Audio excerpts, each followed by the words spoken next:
Did you know that in Elden Ring you can play without any timed input and you can save at any time? At least that is the impression you can get if you take a look at Steam's newly introduced accessibility tags. Oof. These tags are introduced so that gamers that need accessibility in games can know what the game has to offer when it comes to accessibility before they buy the game.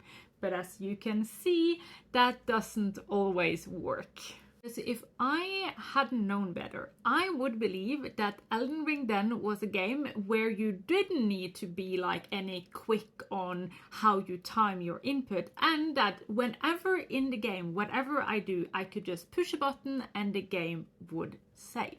But if I access the page that explains what the tags actually mean, you will see that save anytime actually says that player can manually save at almost any time, so players can go without worrying about losing any progress. Playable without timed input, it says that player can avoid sequence of a precisely timed input, aka quick time events or button mashing. I had both of those title or tags, and what they actually say they do in the description means two different things. Well, other than if you go like, well, actually, technically kind of way. The accessibility tags on Steam are set by the developers or the publisher, and Steam does say that they don't have any control of what the developer / publisher do set as a tag. They believe and trust that the developers and publisher will know for themselves.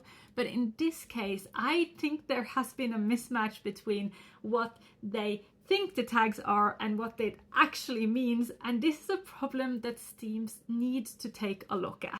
And with this being an accessibility thing, that is actually a big problem, because then you will have gamers that will buy the game believing it will be accessible for them, but then realizing maybe way too late into the game that no, it's inaccessible and it might be too late to return the game and get your money back.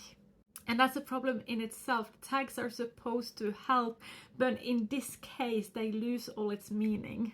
Anyways, I hope that Steam will correct the tags or make it so that it sounds a bit more what they actually want the tags to convey, just to make sure that consumers, gamers, whatever, won't actually buy a game that they cannot play.